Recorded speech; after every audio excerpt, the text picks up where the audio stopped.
Hello दोस्तों, are के mix entertainment channel पर आपके स्वागत है। दोस्तों, धर्म ग्रंथों में धन्वंतरि को आयुर्वेद का जनक माना गया है। धर्म ग्रंथों में प्रत्येक देवता किसी न किसी शक्ति से पूर्ण होते हैं। किसी के पास अग्नि की शक्ति है तो कोई प्राण ऊर्जा का कारक है, कोई आकाश तो कोई हवा का संरक्षक बनता है। इसी श्रेणी में धन्वंतरि जी चिकित्सा क्षेत्र में स्थान रखते हैं। आरोग्य देने वाले हैं, किसी भी प्रकार के रोग से बचाने वाले हैं। इस वर्ष धन्वंतरि जयंती 23 अक्टूबर 2022 को मनाई जाएगी। धन्वंतरि जयंती के दिन भगवान धन्वंतरि जी का पूजन किया जाता है। इस दिन आयुर्वेद से संबंधित वैधशालाओं में भी पूजन होता है। इस दिन औषधियों का दान करना अत्यंत ही शुभदायक माना जाता है। मान्यता है कि इस दिन यदि कोई दवा इत्यादि दान की जाए तो व्यक्ति को रोग से मुक्ति प्राप्त होती है। धन्वंतरि जी की कथा में सबसे प्रमुख कथा अमृत मंथन की है। अमृत मंथन के समय पर ही भगवान धन्वंतरि का प्रादुर्भाव होता है। धन्वंतरि हिंदू धर्म में एक देवता हैं। मान्यताओं के अनुसार ये भगवान विष्णु के अवतार भी माने जाते हैं। समुद्र मंथन के समय यही अमृत कलश को लेकर उत्पन्न होते हैं। अमृत को पाकर ही देवता शक्ति पाते हैं और दैत्यों को हराकर विजयी होते हैं।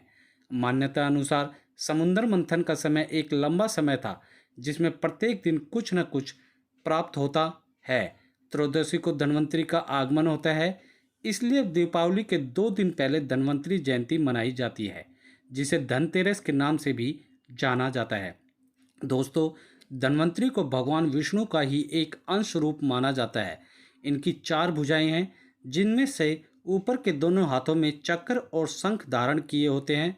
अन्य 2 हाथों में से औषधि और अमृत कलश स्थित है।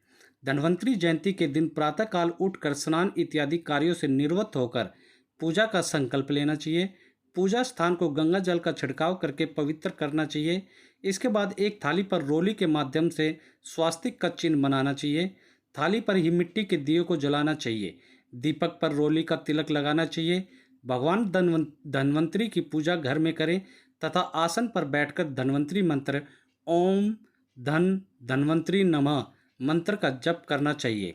धन्वंतरि पूजा में पंचोपचार पूजा करनी चाहिए। धन्वंतरि देव के समक्ष दीपक जलाना चाहिए। धन्वंतरि जी को फूल चढ़ाएं तथा मिठाइयों का भोग लगाना चाहिए। देवता धन्वंतरि की पूजा करें, आरती करनी चाहिए। पूजा पश्चात परिवार के उत्तम स्वास्थ्य की कामना करनी चाहिए। भगवान धन्वंतरि को आयुर्वेद के प्रणेता कहा जाता है। कई औषधियों की प्राप्ति इन्हीं के द्वारा ही प्राप्त हुई है। उत्तम स्वास्थ्य प्रदान करने वाले देवता भी हैं। भगवान विष्णु ने धन्वंतरि को देवों का चिकित्सक भी कहा है। पृथ्वी पर उपस्थित समस्त वनस्पतियों और औषधियों के स्वामी भी धन्वंतरि को ही माना गया है। भगवान धन्वंतरि के आशीर्वाद से ही आरोग्य का आशीर्वाद प्राप्त होता है। धन्वंतरि जयंती के विषय में भागवत, महाभारत, पुराणों इत्यादि में उल्लेख प्राप्त होता है। कुछ कथाओं में थोड़े बहुत अंतर अवश्य प्राप्त होते हैं, किंतु एक बात मुख्य होती है कि धन्वंतरि को समस्त स्थानों पर आरोग्य प्रदान करने वाला ही बताया गया है। धन्वंतरि संहिता द्वारा ही देव धन्वंतरि के कार्यों का पता चलता है। यह ग्रंथ आयुर्वेद का मूल ग्रंथ भी माना गया है। पौराणिक मान्यता अनुसार आयुर्वेद का आचार्य सुश्रुत मुनि ने धन्वंतरि जी से ही इस शास्त्र का उपदेश प्राप्त किया था। पौराणिक मान्यताओं और कथाओं के आधार पर कहा जाता है कि कार्तिक मास की त्रयोदशी तिथि के दिन ही धन्वंतरि जी का प्रकाट्य हुआ था। इस दिन को औषधालयों पर पूजन होता है और महत्वपूर्ण वस्तुओं की खरीदारी भी इस दिन की जाती है और उसको शुभ माना जाता है। धन्वंतरि जी के जन्म समय को धनतेरस पर्व के रूप में जाना जाता है। धनतेरस की कथा इस प्रकार है। भगवान विष्णु पृथ्वी पर विचरण करने के लिए आते हैं तो देवी लक्ष्मी भी उनके साथ चलने का आग्रह करती है। इस पर भगवान श्री विष्णु देवी लक्ष्मी जी से एक वचन लेते हैं कि जो वह कहेंगे लक्ष्मी जी उसे मानेंगी। लक्ष्मी जी विष्णु जी की बात को मान लेती हैं और उनके साथ पृथ्वी भ्रमण के लिए निकल पड़ती हैं। कुछ समय घूमने के बाद श्री विष्णु जी ने लक्ष्मी जी को कहा कि वो अभी यहीं रुक जाए और जब तक विष्णु जी ना आए उस स्थान से हटे नहीं। भगवान श्री विष्णु दक्षिण दिशा की ओर चल पड़े। देवी लक्ष्मी अपनी जिज्ञासावश उनका कहना नहीं मानती और विष्णु जी के पीछे चल पड़ती है। कुछ ही दूर पर उन्हें खेत दिखाई दिया। वहाँ के फूलों की सुंदरता से इतना मोहित होती है कि वह उस उस फूलों को तोड़कर अपने पास रख लेती हैं। जब आगे निकलती हैं तो गन्ने का खेत देखती हैं और उस खेत से गन्ने तोड़कर उनका रस पी लेती हैं। भगवान श्री विष्णु जब वापस आने लगते हैं तो उसी मार्ग पर लक्ष्मी जी को देखकर क्रोधित हो उठते हैं। वह देवी लक्ष्मी से नाराज होकर उन्हें सजा देते हैं। खेत से जो भी वस्तुएं उन्होंने ली होती हैं इसके बदले खेत के मालिक के पास 12 वर्ष तक रहने को कहते हैं। ये कहने के बाद भगवान श्री विष्णु लक्ष्मी जी को वहीं छोड़कर चले जाते हैं। लक्ष्मी जी उदास हो जाती हैं और उस किसान के घर जाकर उसके घर काम करने देने की आज्ञा मांगती हैं। किसान गरीब होता है लेकिन लक्ष्मी जी को अपने पास रहने की अनुमति दे देता है। धीरे धीरे समय बीतने के साथ ही लक्ष्मी की कृपा से किसान अमीर हो जाता है और उसके घर में धन धान्य की कोई कमी नहीं रहती है। 12 वर्ष बीत जाते हैं और लक्ष्मी जी जाने के लिए तैयार होती हैं। विष्णु जी सामान्य रूप से धरकर लक्ष्मी जी को लेने आते हैं।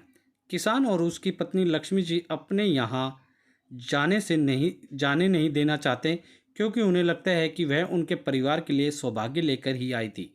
तब श्री विष्णु भगवान किसान को सच्चाई बताते हैं कि लक्ष्मी जी का तुम्हारे पास किसी कारण से ही भेजा गया था। अब उनकी सज़ा पूरी हो गई है, अब हमें जाने दो। किसान देवी का आंचल पकड़ लेता है और देवी लक्ष्मी को नहीं जाने देने की जिद करने लगता है। तब लक्ष्मी जी ने कहा, हे किसान, अगर तुम मुझे सदैव अपने पास रखना चाहते हो तो तुम कल घर को अच्छे से साफ करके रात्रि में घी का दीपक जलाकर मेरा पूजन करना। ऐसा करने पर मैं हमेशा के लिए तेरे घर पर निवास करूंगी।